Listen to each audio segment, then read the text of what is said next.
Pen Podcast. Pen Podcast es nuestra nueva forma de promover y compartir la palabra y la literatura con más y más personas. Pen Podcast.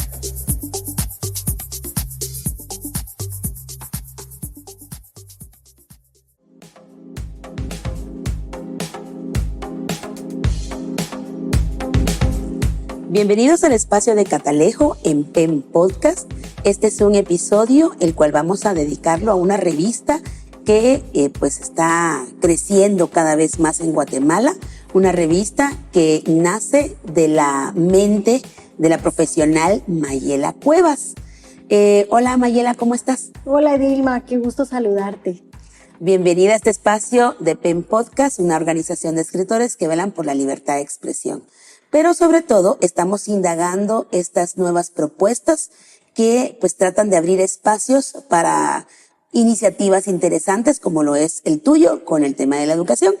Entonces, Mayela, cuéntanos un poquito de tu formación. Tú eres psicopedagoga, eres docente universitaria, también trabajas en educación media, tienes muchísimos años de experiencia, sí. Pero cuéntanos un poquito de dónde tomas, de qué parte de todos esos conocimientos nace la idea de fundar y de crear una revista como Positiva. Bueno, sí, como tú lo ves, ¿verdad? Yo pues sí tengo una formación bastante amplia en la parte educativa, pero combino la parte de consejería psicológica y salud mental. Entonces, en la experiencia pedagógica que he tenido durante pues muchos años, más de 33 años, me gusta encontrar el fondo del por qué el niño no aprende. ¿Por qué los estudiantes tienen desgano, tienen desánimo, poca motivación? Y siempre encuentro la parte del factor externo, padres de familia, los colegios, que a veces no son empáticos o no hacen vínculo con su institución, y muchos factores que pueden interferir. Entonces, a raíz de la pandemia, y que ya empezábamos a regresar de ese proceso donde se vio mucha deficiencia en cuestiones de pues, situaciones sociales con los niños, aislamiento, sentirse solos. Muchos niños pasaron la pandemia prácticamente solos en la virtualidad y perdieron muchas cosas. En ese sentido empieza mi idea de crear un espacio donde pues yo podría motivar a los estudiantes, a los papás, a los centros educativos, porque igual los colegios tuvieron mucha carga emocional. Y entonces la primera revista se llama Hábitos Post Pandemia. Y hablaba específicamente de eso, ¿verdad? De los efectos de la pandemia. ¿Cuándo nació esa revista? Esa revista sale en octubre del 22. Sí, del 22. Bueno, a raíz de eso, pues empezó a tener mucha bulla. Hizo bulla, ¿verdad? Porque muchos colegios se interesaron por el tema porque era un tema muy abierto en ese momento. Como que ahí sí que el buen marketing, ¿verdad? Entró directo a una necesidad del cliente. Sí. Los colegios no sabían cómo reaccionar ante esas acciones de los chicos del aislamiento, no querer regresar, el temor, la falta de técnica, la falta de estructura, la falta de todo. Padres de familia hartos de la pandemia, ¿verdad? Porque les tocó muchas veces ser maestros, mamás, papás, trabajadores, de todo. Entonces, también había una carga emocional y el estrés que producía. Esa revista la saqué, sinceramente, yo sola. Sin ayuda de nadie, bueno, más que de mi familia, ¿verdad? Y escribí, busqué, investigué, porque cada revista tiene un proceso de investigación fuerte. Y se me empiezan a unir personas afines al contenido. La segunda es sobre inteligencia emocional. Y ahí sí tuve pues la presencia y el apoyo muy voluntario de Carlos Aldana. Y él pues es amigo mío de hace mucho tiempo y me dijo, mira, qué linda tu revista. Entonces yo lo invité a escribir y él escribe un artículo en la segunda edición. Y así ha ido creciendo. Hoy estoy ya lanzando, el día domingo precisamente, se lanza la 7ª edición. He tomado temas, como te digo, que enfocan en las necesidades. Esta última que está ahorita en línea es la 6ª edición y fue inspirada en una familia del lugar donde yo trabajo. Una niña silenciosa, pequeña, donde sus papás no están, pero no están. Y la niña tiene efectos y consecuencias graves en el silencio, ¿verdad? Tiene situaciones hasta de autodestructivas hacia ella, pero está en silencio. Por más que se le ayuda, por más que se le enfoca, por más que uno quiere, la niña no tiene paz. Y el papá y la mamá no encuentran una herramienta para sacarla del aislamiento, para que la niña se comunique, y por eso se llama El silencio de tu hijo.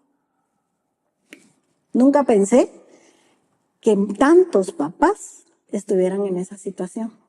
Y es que todo el mundo creería, o todavía tenemos la idea arraigada, que la desintegración familiar, la violencia intrafamiliar y de otros tipos, pues son gritos, son expresiones o golpes, algo que se ve, o incluso la idea un poco estereotipada del adolescente o del niño que grita, se queja, repudia, rechaza. Sí. Pero también hay otra forma en la que yo creo que incluso es más peligrosa, y es el silencio, porque muy pocas personas saben indagar dentro del silencio qué es lo que está sucediendo en la familia y sobre todo en la mente del niño o de la niña.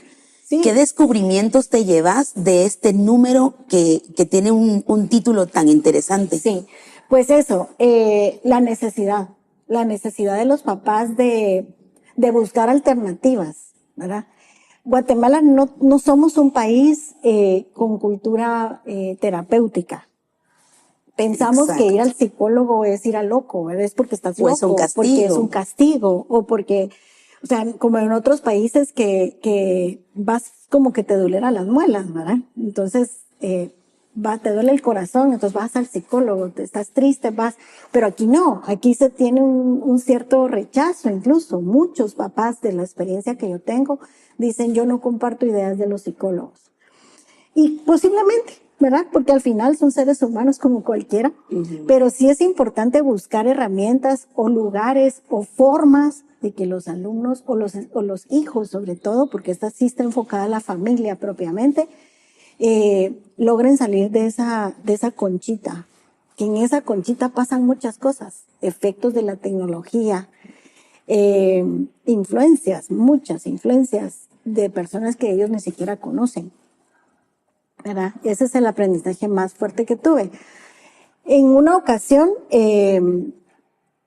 hice una entrevista en la edición 5ª, hice una entrevista a 72 adolescentes, donde estos adolescentes hablaban sobre sus características, que les gustaba, sus intereses, porque esa edición, la 5ª edición, se llamaba Generación de Cristal. Y en esta Generación de Cristal yo quería conocer qué pensaban los niños, los estudiantes, los alumnos, los adolescentes, preadolescentes. Y realmente también ahí se encontró una gran necesidad de límites y que los niños querían límites, pero también querían la atención de sus papás. Esos límites manifestados a través del interés genuino y del conocimiento sobre cómo son ellos. Límites positivos, ¿verdad? Exacto. Límites de motivación. O sea, es ese proceso de negociación entre hacer las cosas y entonces ganas refuerzos, ¿verdad? Sin reforzar la parte negativa en que ir hacia la acción de la persona, no a la persona como tal, ¿verdad? Entonces, fue una experiencia bien bonita. Los chicos contestaban muy genuinamente, ¿verdad? Las preguntas que yo les hice, lo hice a través de una encuesta.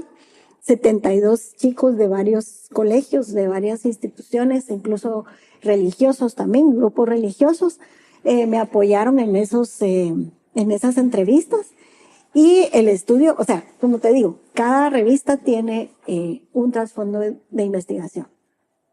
Sí, sí, porque ya pasar una encuesta a una muestra que por lo menos te puede dar indicios de por dónde pueden incluso encaminarse nuevas investigaciones, pues es un muy buen inicio.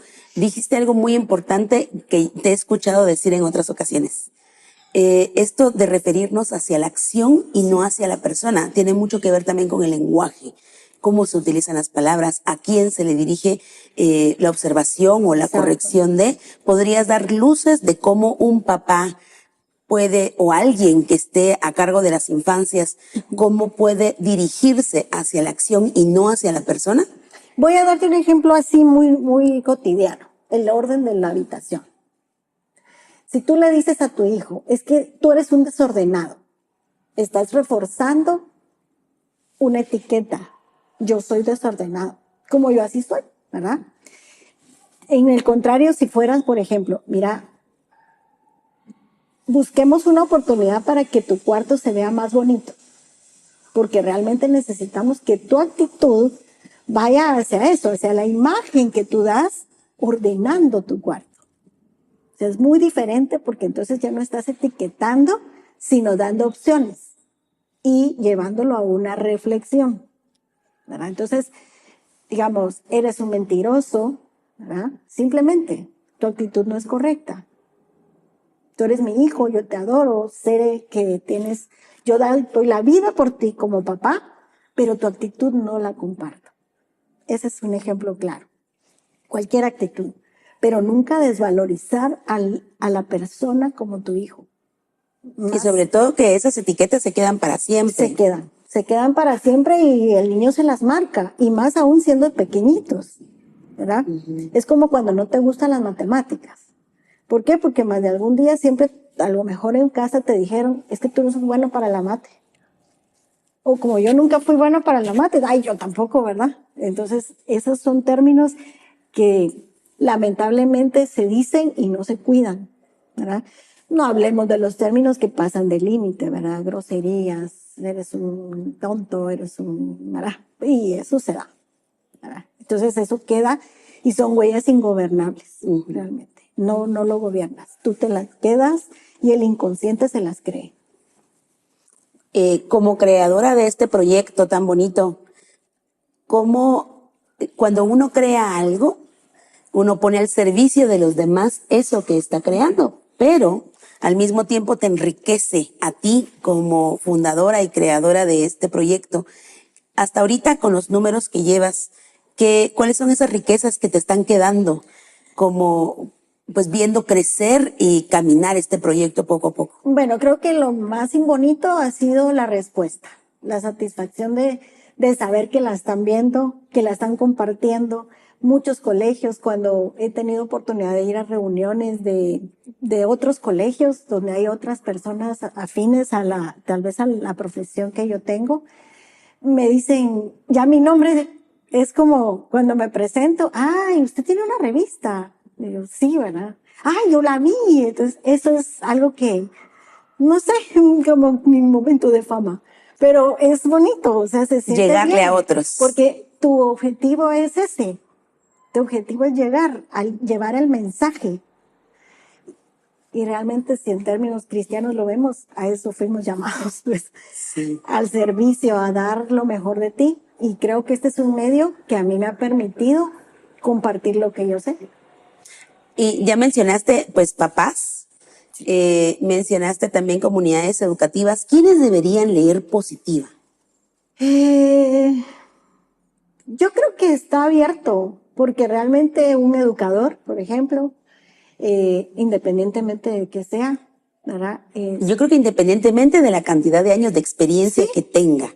Sí, porque está abierto a todo, ¿verdad? Estudiantes universitarios que van en la vía de profesionalizarse. Y en realidad, hasta los jóvenes, porque ellos van a ser papás algún día. Y las escuelas para padres que se dan dentro de o sea, cada revista tiene una serie de talleres.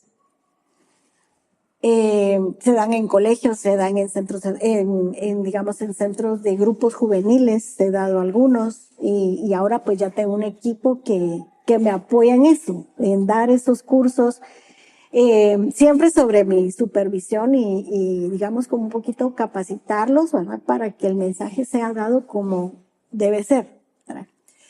Y ahora pues hasta nos estamos incursionando en el término de empresas. Estamos trabajando también positivamente en términos empresariales. Hubo una revista que se llamaba La Cuarta, Novatos Emprendedores. Y eso me abrió espacio a que las empresas promovieran la revista como futuros negociadores, emprendedores. Y hay cosas tan elementales que atraviesan todas las etapas de un ser humano. Por ejemplo, la comunicación asertiva, Sí. la práctica y fomento de los valores. Nunca es tarde para poder hacer una reevaluación de qué estoy haciendo mal. ¿Me estoy comunicando bien con mis papás? Puede ser la misma pregunta de ¿me estoy comunicando bien con mis hijos? Con mis jefes. Con mis compañeros. Así es. ¿Cómo puedo solucionar conflictos? Sí. ¿De qué manera poder aprovechar las circunstancias? Porque muchas veces se habla de evitar los problemas, pero hay que atravesarlos y de pronto aprovechar que esa circunstancia da un antecedente. Justamente ahorita, la 7ª edición que sale el domingo, que se lanza el domingo, es sobre funciones ejecutivas. Un término que posiblemente para muchos no es como muy importante, quizá.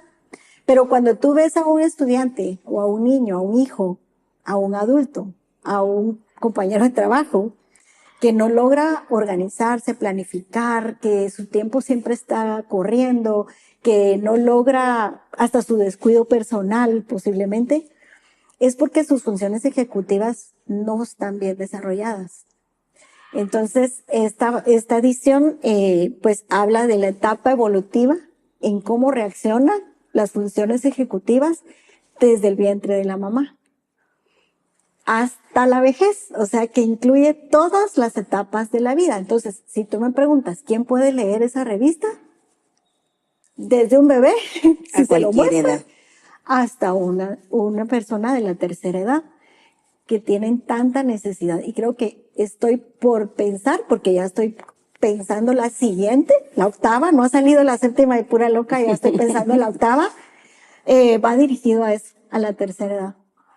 Ay, eso sería muy interesante. No solamente con personas de la tercera edad que están experimentando muchos cambios en una era tecnológica, también en la que estamos, sino que también quienes acompañamos a las personas de la tercera edad.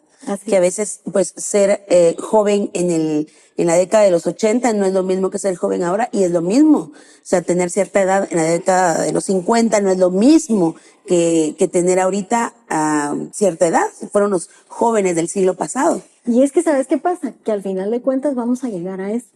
Todos, exactamente. Entonces, yo siempre he pensado, cuando yo sea viejita, o sea, ya soy pues, pero cuando ya sea más, ¿cómo quisiera comportarme? O sea, ¿cómo quisiera que me atendieran o yo seguir, ¿verdad? ¿Cómo mantener mi cerebro trabajando para que, y eso inculcarlo en otras personas de la tercera edad? Nadie nos enseña cómo envejecer de una buena forma. Bueno, ¿y cómo podemos conseguir los números que ya has publicado y estos siguientes ejemplares? Sí, tengo una página, ¿verdad? mayelacuevas.com. Esa es una de las opciones. Allí se están cargando todas las ediciones. Y a través de redes sociales, ¿verdad? Instagram como positiva.mente, Facebook, Consejería y Salud Mental, positivamente, y en TikTok, Mayela Cuevas. O sea, ese es un proceso que todavía está en la línea, pero sí estamos haciendo mucha publicidad, ¿verdad? Entonces, si me buscan como Mayela Cuevas, seguro aparece positivamente. Bueno, entonces es un proyecto que vale la pena conocer. Son investigaciones que vale la pena hasta coleccionar y hacerlo como probablemente un marco para cualquier otra investigación. Es interesantísimo que una revista educativa esté en nuestro país creciendo y haciendo literatura educativa, psicológica, terapéutica, y que reúne a una serie de profesionales que han estado escribiendo en cada uno de estos números. Sí, en cada una de las ediciones digamos, en la de novatos emprendedores, tuve 2 emprendedoras y una influencer de mucho talento en Guatemala. Todos son guatemaltecos, psicólogos, terapeutas, doctores en medicina, ¿verdad? Que sí están aportando a la revista, ¿verdad? Y algo importante es que pues también da espacios, ¿verdad? Para que, digamos, posiblemente las personas que tienen negocios, que tienen cosas, también puedan pautar de manera, digamos, activa en la revista. Entonces, ahorita se está compartiendo con una base de datos de más de 2.500 colegios a nivel nacional. En Quetzaltenango está haciendo mucha bulla. Entonces sí, porque sí tiene mucho movimiento. Entonces, pues ahí estamos, creciendo poco a poco y haciendo innovación en todo lo para las marcas o proyectos afines a ti, a Positivamente y a todo este proyecto, pues la invitación para que busquen la revista, para que vean de qué manera le pueden llegar a otras personas y que este tipo de alianzas estratégicas, pues son de aquellas en las que todos ganamos. Así A veces queremos conocer nuevos servicios, nuevas marcas y ellos quieren conocer a sus consumidores y a la vez pues lectura de calidad. Exacto, y la ventaja es que la revista es gratuita. Entonces no tiene costo, se maneja de manera digital con el fin de que la miren todo el mundo. Quien quiera verla la puede ver, ¿verdad? Entonces, y siempre va a ser gratuita. Ay, muchísimas gracias, Mayela. Es un gusto para Centro PEN promover tu proyecto, poder aplaudir estas iniciativas de investigación, de innovación y sobre todo de crecimiento para una comunidad que es tan necesitada de investigaciones actuales y sobre todo de tocar temas que son importantísimos y que todo el tiempo están cambiando. Entonces te deseamos lo mejor en Positivamente, ya saben, buscarla en redes sociales y pues este fue un episodio más de El Catalejo en PEN Podcast. Hasta luego, Mayela. Adiós.